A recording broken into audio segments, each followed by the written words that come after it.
What's up guys, and welcome back to the channel. Welcome to all the new subscribers too. There have been several of you that have subscribed recently and I really appreciate it. I really do.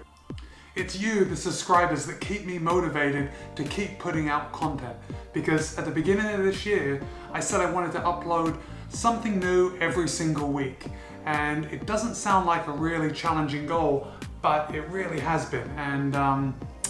And although I have put something new out every week, some of that content has been better than others. If you've been following me for a while, you know what I'm talking about. But my goal is to always put out epic content at least once a week. Anyway, let's get into this week's episode. This week's episode is about including down weeks in your training. You might have heard them referred as cutback weeks. Now, you may be wondering, why do I want to reduce my mileage? Why do I want to decrease my volume if things are going so well in my training? Stay tuned to this video because I'm going to tell you just a little bit later on. I was inspired to make this week's video after watching my buddy Mark's video on the same topic. You should check him out. His channel is Running with Mark. He puts out quality content all the time. I don't know how that guy does it. He puts out a video almost every day. I'll link to his channel in the show notes below. You should definitely give him a sub. Guys, if you're new here, I put out a new video every single week, and I mainly focus on running related content. Go ahead and subscribe to my channel if you haven't already, and if you like this video so far, give it a like. I really appreciate it. All right, let's get into the actual video. Roll the intro. But first, click that bell icon too, so you're notified every time a new video drops. Now roll the intro.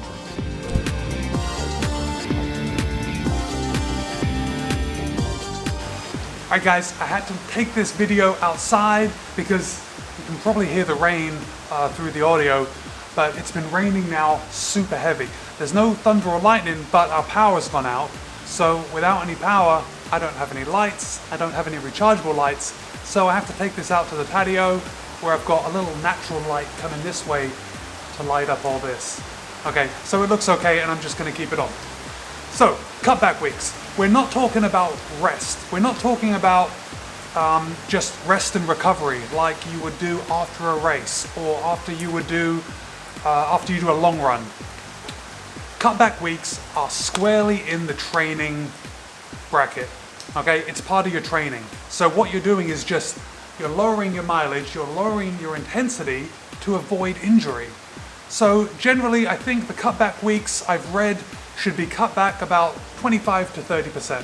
So if you are running 40 miles a week, it would be down to about 28 to 30 miles a week. I think that's right with my math. Yeah, 28 to 30 miles a week on a cutback week.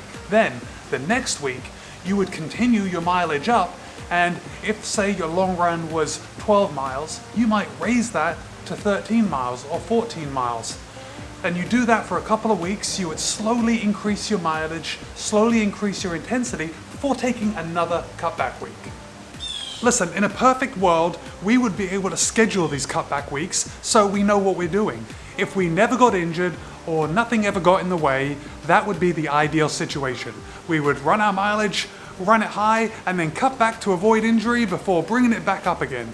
But that isn't always the case. Perfection doesn't always happen, and sometimes we get sick. Sometimes there's a family emergency. Sometimes work is busier than we expect, and we have to adapt. Listen, if you do end up taking a cutback week, I don't want you to stress. Change your thinking that it's benefiting your training. You alone can make yourself happy. You're in control of your happiness. That's kind of gone off on a tangent, but I'm gonna put a link down below about how changing your thinking can change your happiness and how you're in charge of it. So what we're doing is we are reframing this forced break to a positive thing. We're reframing sickness, injury, childcare issues as a positive thing, and it's all part of the training. Pretty good, huh? Okay, so why am I making this video? Yes, Mark Whitaker, my buddy that I mentioned earlier, again, go ahead and give him a sub.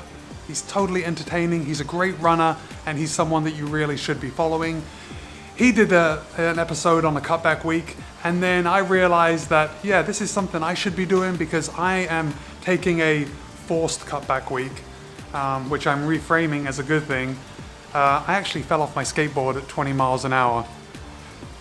We'll get into more of that later.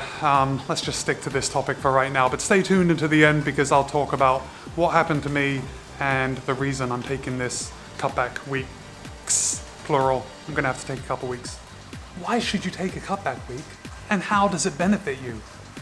You might be wondering, why can't I just build my mileage higher and higher and higher until I get to my mileage goal? Isn't that gonna work too? No, there are several reasons. And again, it's to prevent injury and it's to prevent mental burnout. By taking a break, you are gonna stoke that motivation because you really want to run. You're not gonna be getting so tired, so mentally, you're gonna wanna keep going. Physically, you're letting your body recover from the repetitive stress of running. By backing off your mileage just a little bit, you're gonna maintain enthusiasm. You're gonna be mentally stronger, which is a key aspect of running, and you're gonna be able to raise that mileage safely without risking injury. By lowering your mileage for just 1 week, you will maintain your excitement and your motivation with running, and that will make you a better runner. I guarantee. I'm gonna put my stamp on that. Guaranteed. So what about injury prevention? Yes, I mentioned it earlier, but how does it work? How is lowering my mileage just a little bit going to prevent me from becoming injured?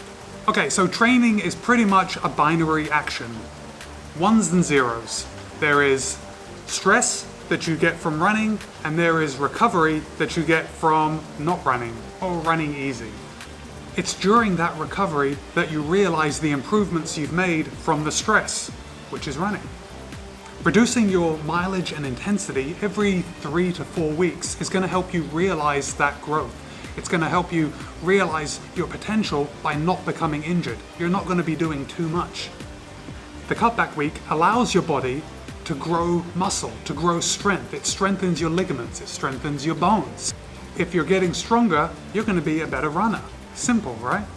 A cutback week can also prevent overtraining, which is the absolute worst, and all the drama that comes with overtraining.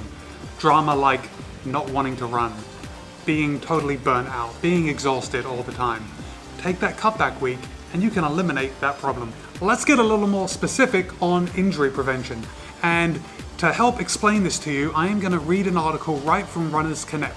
And I'm going to link the entire article in the show notes below, but I'm just going to read this for you so you can understand right now. The findings of a 1998 article by Belinda Beck at Stanford University School of Medicine suggest that taking a down week every 3 to 4 weeks can reduce your risk of stress fracture. Bone responds to mechanical stress by getting stronger. That's why weight-bearing activities like running and weightlifting are important for preventing osteoporosis. But Beck highlights a lesser-known fact about bone strengthening. During the initial weeks of the bone remodeling process, your bones temporarily become weaker. Special cells called osteoclasts eat away at your bone, clearing the way for new bone cells. I shouldn't have looked away from the paper just to look in the camera because then I lost my place right away. Special cells called osteoclasts eat away at your bone, clearing the way for new bone cells to grow and fill in the gaps. This process ultimately creates a matrix of bone cells that is stronger than before, but the timing is irregular. The osteoclasts start eating away at old bone cells almost immediately after your skeleton is exposed to a new stress, like say starting a Couch to 5K program. But the new bone cells don't start growing until a month later. A month. This leaves a window of vulnerability about 3 to 5 weeks after the initial stress, where your bone is actually weaker than when it started. Because of this, it makes sense to take a down week every 3 to 4 weeks. This is especially true if you're pushing your mileage up or if you've got a history of shin splints or stress fractures, like I do. I've had several stress fractures. Even if you haven't had a stress fracture or shin splints, why risk it? There are so many benefits to taking a cutback week. It's not just so you don't get hurt, it's so you can maintain motivation. It will make you a better runner. Improve motivation, lower your chances of injury, mentally reset, prevent burnout, Spend more time with family and friends. Do something different with your time. Regain your competitive drive. Stoke longevity in the sport. If you become injured, you are less likely to continue. So folks, that's cutback weeks. They're very important. I highly recommend that you incorporate them into your training. Okay, so a little change of plan. I was gonna tell you about how I fell off my skateboard and went about broken my ribs, but I am gonna make another short video on that. So I will link to it below or maybe on the end screen, but you'll be able to click on it and watch it if you want, and if not, don't worry about it. It's just about me hurting myself. Other than that, if you like this video, give it a thumbs up. Please subscribe to my channel if you haven't already. Yeah, be kind, be happy, and run well. And I'll see you next time.